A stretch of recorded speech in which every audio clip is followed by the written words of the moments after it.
Hello दोस्तों, नमस्कार। अभी की सबसे बड़ी खबर आ रही है बांग्लादेश से, जहां पर बांग्लादेश में बड़ी तख्ता पलट। शेख हसीना बांग्लादेश छोड़कर भारत पहुंच गई। दोस्तों बताएंगे, अंतरिम सरकार बनाएंगे आर्मी। तो वहीं हिंडन एयरबेस पर उतरा शेख हसीना का विमान। भारत पहुंचने के बाद अब इस देश होने वाले हैं रवाना। बताएंगे भारत के क्या कहते हैं नियम, क्या ऑफिशियली वो प्रधानमंत्री के तौर पर भारत उनको ट्रीटमेंट देगा या फिर एक आम नागरिक की तरह से ट्रीटमेंट देगा बांग्लादेशी पीएम। अब तो पूर्व पीएम हो चुकी है। बताएंगे सबसे बड़ी खबर दोस्तों। साथ ही बांग्लादेश में बिगड़े हालात पर 4000 किलोमीटर बॉर्डर पर से बीएसएफ ने यानी भारतीय बीएसएफ ने बढ़ा दिया है अलर्ट। सीमा पर बीएसएफ मुस्तैद। डीजीपी पहुंचे पश्चिम बंगाल। बताएंगे एक से एक बड़ी खबर। और अब किसके हाथ जाने वाला है बांग्लादेश का कमान, कौन संभालेगा बांग्लादेश को, और बांग्लादेश में तख्ता पलट का भारत पर कितना असर पड़ने वाला है, कारोबार से लेकर के बाजार तक सारी जानकारियां बताएंगे। बस आप वीडियो के अंत तक बने रहेगा। और खबरों में आगे बढ़ने से पहले देश भारत का पुरजोर समर्थन करते हैं तो वीडियो को लाइक करके, चैनल को सब्सक्राइब करके, बेल आइकन दबा के कमेंट में जय हिंद अवश्य कहिएगा। बात करें पहली बड़ी खबर की, जहां बांग्लादेश में तख्ता पलट के बाद अपने देश को छोड़कर भारत पहुंच गई है शेख हसीना। आर्मी बनाएगी अंतरिम सरकार। बता दें, बांग्लादेश हिंसा की आग में सुलग रहा। हिंसा के बीच हालात बेहद खराब हो चुके हैं। हजारों लोग सड़कों पर उतरकर सरकारी संपत्ति को आग के हवाले कर दिया। इस बीच बांग्लादेश की प्रधानमंत्री शेख हसीना को लेकर बड़ी खबर सामने आई है। ढाका ट्रिब्यून की खबर के मुताबिक शेख हसीना ने प्रधानमंत्री पद से इस्तीफा दे दिया है और सेना के विशेष हेलीकॉप्टर से भारत पहुंच चुकी है। जी हां, भारत के हिंडन एयरबेस पर उतरा बांग्लादेशी पीएम का विमान। बता दें, बांग्लादेश में बिगड़ते इस हालात पर 4000 किलोमीटर बॉर्डर पर बीएसएफ ने बढ़ा दिया है अलर्ट। दोस्तों, बांग्लादेश की प्रधानमंत्री शेख हसीना के भारत आने के बाद सेना प्रमुख वकार उज जमा ने जानकारी देते हुए कहा कि मैंने राजनीतिक दलों के नेताओं से बात की और उन्हें बताया है कि सेना कानून व्यवस्था की जिम्मेदारी संभालेगी। इस बीच बांग्लादेश में तेजी से बदलते घटनाक्रम पर भारत की नजर बनी हुई है। सीमा सुरक्षा बल ने भारत बांग्लादेश सीमा के 4096 किलोमीटर क्षेत्र में सभी यूनिट को हाई अलर्ट पर रख दिया है। बीएसएफ के कार्यवाहक महानिदेशक दलजीत सिंह चौधरी और सीनियर अधिकारी कोलकाता पहुंच चुके हैं, जहां भारत बांग्लादेश सीमा सुरक्षा की समीक्षा की जाएगी। सीनियर अधिकारी ने बताया है कि बीएसएफ ने अपने सभी फील्ड कमांडर को निर्देश दिया है कि वो सभी कर्मियों को सीमा पर ड्यूटी पर तुरंत तैनात करें। उन्होंने कहा कि बांग्लादेश में व्यापक स्तर पर हो रहे विरोध प्रदर्शन के मद्देनजर पिछले कुछ हफ्तों के दौरान इस पड़ोसी देश से लगी सीमा पर तैनात सभी कर्मियों की छुट्टियां भी रद्द कर दी गई हैं। दोस्तों, बहुत बड़ी और अहम जानकारी। बड़ा ही सेंसिटिव पल बनता जा रहा है। बांग्लादेश बॉर्डर पर जवानों की छुट्टियां रद्द कर दी गई हैं। अब सभी यूनिट को पूरी तरह सतर्क रहने के लिए कहा गया है। बीएसएफ देश की पूर्वी सीमा पर भारतीय सरहद की रक्षा करता है। देश की पूर्वी सीमा को 5 राज्य साझा करते हैं। पश्चिम बंगाल बांग्लादेश के साथ कुल 2217 किलोमीटर की सीमा साझा करता है। इसके अलावा त्रिपुरा, मेघालय, असम और मिजोरम बाकी के सीमा साझा करते हैं। जी हां दोस्तों, ऐसे में आपको बता दें, बांग्लादेश छोड़कर गई शेख हसीना प्रधानमंत्री आवास में घुसे हैं हजारों प्रदर्शनकारी। सोफा कुर्सी लूट कर भाग रहे हैं प्रदर्शनकारी। तो कोई बिरयानी लपेट रहा है, कोई चिकन कोरमा लेग पीस खाते नजर आए हैं। जी हां दोस्तों, आपको बता दें, बांग्लादेश में प्रोटेस्टर्स का मतलब ही बदल चुका है। प्रोटेस्ट करने के बजाय वो लोग बिरयानी चिकन लेग पीस खाते नजर आ रहे हैं पीएम आवास में। बता दें, हसीना के इस्तीफे की मांग करते प्रदर्शनकारी पीएम हाउस में घुस गए। बांग्लादेश के पीएम के निवास गोनो भवन के दरवाजे खोलते हुए लोग अंदर घुसे और यहां जश्न मनाया। द डेली स्टार की रिपोर्ट के मुताबिक प्रदर्शनकारियों ने आज दोपहर करीब 3 बजे गोनो भवन के दरवाजे खोल दिए और लोग प्रधानमंत्री आवास के परिसर में प्रवेश कर गए। इससे पहले हसीना अपनी बहन के साथ यहां से जा चुकी थी। बताया गया है कि वो जाने से पहले एक वीडियो रिकॉर्ड करना चाहती थी, लेकिन उनको इसकी इजाजत नहीं दी गई। सिक्योरिटी के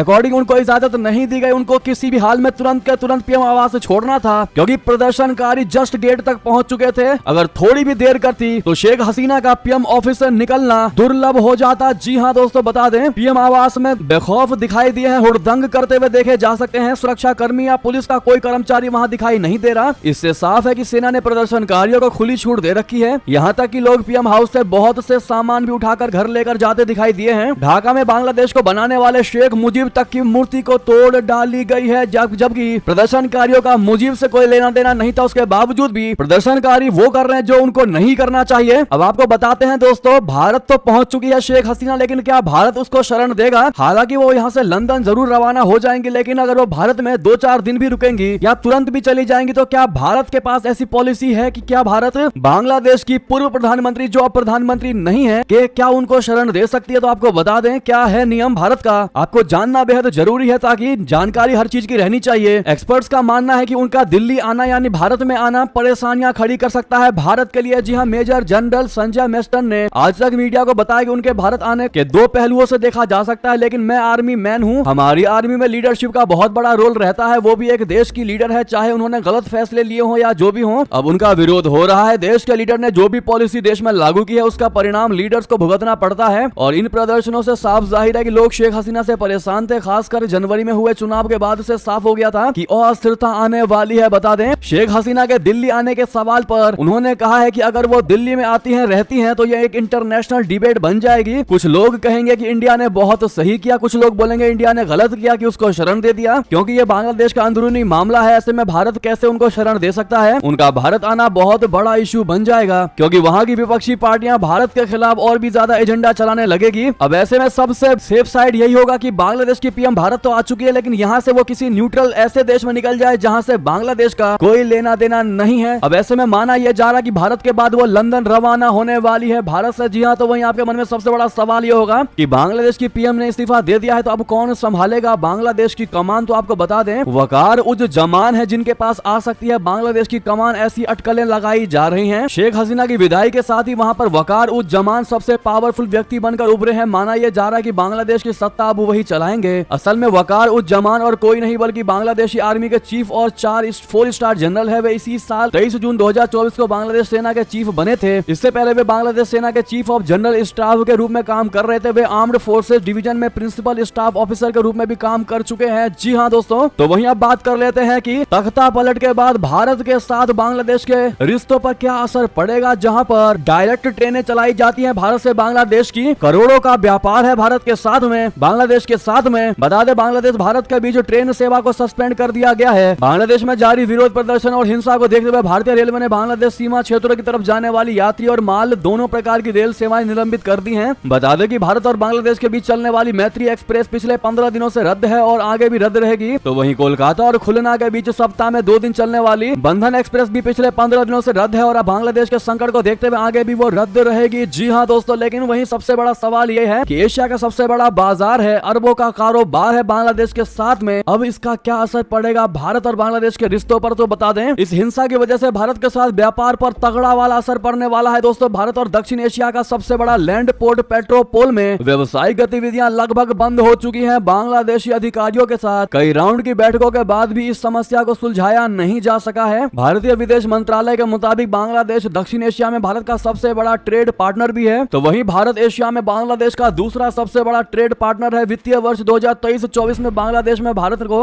1.97 बिलियन अमेरिकी डॉलर का सामान निर्यात किया। इस दौरान दोनों देशों के बीच कुल द्विपक्षीय व्यापार 14.01 बिलियन अमेरिकी डॉलर रहा है। जी हाँ, अब ऐसे में इस हिंसा के बाद, तख्ता पलट के बाद भारत के साथ बांग्लादेश के व्यापार में तगड़ा वाला असर पड़ने वाला है, जो कि भारत को बहुत बड़ा नुकसान दे सकता है। तो वहीं बता दें, 2009 में भी यही विद्रोह हुआ था, जहां पर प्रणब मुखर्जी ने उस समय शेख हसीना के लिए विमान तैयार रखा था। जी हाँ, उस समय भी भारत ने बचाई थी बांग्लादेश पीएम की कुर्सी। जी हाँ दोस्तों, फरवरी 2009 में भी बांग्लादेश राइफल्स यानी बीडीआर ने विद्रोह कर दिया था। इस दौरान बड़ी संख्या में बड़े सैन्य अधिकारियों, उनके परिवारों की हत्या कर दी गई थी। ये बांग्लादेश के इतिहास में सैन्य अधिकारियों के सबसे बुरे नरसंहार में से एक साबित हुआ। हसीना तब 2 महीने पहले ही देश की प्रधानमंत्री बनी थी और रक्षा विभाग भी उन्होंने अपने हाथ में रखा था। जब उन्हें खतरा महसूस हुआ तो उन्होंने भारत को याद किया, उनकी कुर्सी बच गई और 2009 से ही वो बांग्लादेश की प्रधानमंत्री थी। जी हाँ, उस समय के विदेश मंत्री यानी तत्कालीन विदेश मंत्री प्रणब मुखर्जी से बात हुई। हसीना की मदद की गुहार पर विदेश मंत्री रहे प्रणब मुखर्जी ने उनके लिए हर मदद का आश्वासन दिया। तुरंत बाद विदेश सचिव रहे शिवशंकर मेनन ने अमेरिका से लेकर ब्रिटेन, जापान और चीन तक से बात की और शेख हसीना की मुश्किलों पर चर्चा की। जी हाँ दोस्तों, तो वहीं आपकी जानकारी के लिए बता दें कि शेख हसीना के इस्तीफे की वजह से भारत को तो तगड़ा झटका लग गया है, लेकिन चीन और पाकिस्तान और अमेरिका जितना ज्यादा खुश होंगे आज, उनसे ज्यादा खुशी किसी को नहीं हो रही होगी। जी हाँ, भारत ने एशिया में अपना सबसे अच्छा दोस्त खो दिया है। बांग्लादेश की पीएम शेख हसीना को प्रधानमंत्री पद से हटते हुए देख भारत वाकई में दोस्तों बहुत ज्यादा उदास हो चुका है। बांग्लादेश में शेख हसीना की हार भारत के लिए बड़ी चिंता की बात होगी। हालांकि इसे चीन, पाकिस्तान और अमेरिका के खुशी की बात मानी जा रही है। ये तीनों देश शेख हसीना और उनकी नीतियों के खिलाफ थे। जी हाँ दोस्तों, अब ऐसे में जिस प्रकार से बांग्लादेश में तख्ता पलट हुई है, शेख हसीना ने इस्तीफा दिया है, सेना ने कमान संभाली है, इस पर आपकी निजी राय क्या होने वाली है कमेंट में लिखकर जरूर बताइएगा, भारी मात्रा में बताइएगा। खबर बेशक लंबी हो गई है, लेकिन दोस्तों टॉपिक ही ऐसा था कि इसको नकार नहीं सकते थे, क्योंकि एक तख्ता पलट ने हजारों क्वेश्चंस को राइज कर दिया है, खड़ा कर दिया है लाकर जिनका जवाब आपके सामने हमें देना बेहद जरूरी बन जाता है। हमने आपके एक एक सवालों का जवाब दिया है, लेकिन कोई सवाल रह गया हो तो कमेंट में जरूर पूछिएगा, हम आपको वहीं के वहीं जवाब दे देंगे, नहीं तो अगली वीडियो में बताएंगे। बात करें अगली बड़ी खबर की, जहां इजराइल और अमेरिका से युद्ध का बड़ा खतरा, ईरान का कर्ज उतार रहा रशिया, भेजे हथियारों से भरे प्लेन, अटकलें हुई तेज। जी हां, इजराइल के साथ युद्ध के मुहाने पर खड़े ईरान की रशिया ने मदद की है। रशिया की ओर से ईरान को कथित तौर पर कुछ हथियार मुहैया कराए गए हैं। बुल्गेरियन मिलिट्री डोम कॉम ने अपनी रिपोर्ट में ईरान ऑब्जर्वर की ओर से एक्स अकाउंट पर साझा की गई तस्वीरों के आधार पर यह दावा किया है। ईरान ऑब्जर्वर एक्स अकाउंट पर ही में हाल ही में एक तस्वीर शेयर करते हुए बताया गया है कि गेलिक्स एयरलाइंस का एक रूसी IL-76 TT कार्गो विमान 2 अगस्त को तेहरान हवाई अड्डे पर उतरा है। ये एयरलाइन हथियारों के ट्रांसपोर्ट के लिए जानी जाती है। ऐसे में रूस से ईरान में हथियार आने का दावा किया जा रहा है। ईरान ने हालिया समय में यूक्रेन युद्ध में उलझे रशिया की काफी मदद की है। तो वहीं आपको बता दें, पाकिस्तानी सेना ने तालिबान की पीठ में घोपा छुरा, सबसे बड़े दुश्मन से मिलाया हाथ, अफगान सीमा पर बढ़ेगा तनाव। जी हां, तालिबान और पाकिस्तान की सेना के बीच दशकों से बहुत करीबी संबंध रहे हैं। हालांकि अफगानिस्तान में साल 2021 में तालिबान के सत्ता में आने के बाद से ही दोनों देशों के बीच रिश्ते रसातल में चले गए। पाकिस्तानी सेना चाहती है कि तालिबानी सरकार टीटीपी आतंकियों के खिलाफ एक्शन ले, वहीं तालिबान का कहना है कि टीटीपी के आतंकी खुद पाकिस्तानी इलाके में सक्रिय है, एक्टिव है। टीटीपी के आतंकी लगातार पाकिस्तानी सेना पर खूनी हमले कर रहे हैं और सैनिकों की जान ले रहे हैं। पाकिस्तान की सरकार ने चीन के रास्ते तालिबान पर दबाव बनाने की कोशिश की, लेकिन कोई खास सफलता नहीं मिली। इस बीच अब खुलासा हुआ है कि पाकिस्तान की सेना ने तालिबान को सबक सिखाने के लिए उसके सबसे बड़े दुश्मन इस्लामिक स्टेट खोरासान प्रांत से हाथ मिला लिया है। तो वहीं बता दें, पाकिस्तानी पीएम शहबाज शरीफ ने चीन का लिया पक्ष, कहा वो पाकिस्तान के लिए जो कर रहा है वो अमेरिका कभी भी नहीं कर सकता। जी हां, पाकिस्तान ने चीन के लिए अपना समर्थन दिखाया है। डॉन अखबार के अनुसार पाकिस्तान के प्रधानमंत्री शहबाज शरीफ ने कहा कि बीजिंग ने देश के लिए जो किया है वो अमेरिका कभी नहीं कर सकता। मिली जानकारी के अनुसार प्रधानमंत्री ने लाहौर के मॉडल टाउन स्थित अपने आवास पर कई पत्रकारों के साथ बैठकें की। बैठक के दौरान शरीफ ने कहा कि अमेरिका के साथ संबंधों को सुधारा जाना चाहिए, लेकिन ये पाकिस्तान और बीजिंग के बीच संबंधों की कीमत पर नहीं होना चाहिए। जी हां दोस्तों, तो वहीं बता दें, केजरीवाल को दिल्ली हाईकोर्ट से लगा तगड़ा झटका। सीबीआई की गिरफ्तारी को चुनौती देने वाली याचिका हुई खारिज। जी हां, आबकारी नीति घोटाला से जुड़े भ्रष्टाचार मामले में मुख्यमंत्री अरविंद केजरीवाल को सोमवार को दिल्ली हाईकोर्ट से झटका लगा है। सीबीआई द्वारा की गई गिरफ्तारी को चुनौती देने वाली मुख्यमंत्री अरविंद केजरीवाल की याचिका को दिल्ली हाईकोर्ट ने खारिज कर दिया है। केजरीवाल ने सीबीआई द्वारा की गई गिरफ्तारी को चुनौती दी थी। हाईकोर्ट ने निचली अदालत जाने की अनुमति के साथ केजरीवाल की अंतरिम जमानत याचिका भी खारिज कर दी है। इसी बीच ये थी सारी बड़ी खबरें। आपको हमारी खबर कैसी लगी? आशा करता हूँ बहुत अच्छी लगी होगी। थोड़ी भी अच्छी लगी तो वीडियो को लाइक करके, चैनल को सब्सक्राइब करके, बेल आइकन दबा के कमेंट में जय हिंद कहना मत भूलिएगा। मिलते हैं अगली बड़ी खबर में। आप सभी का बहुत बहुत धन्यवाद। जय हिंद।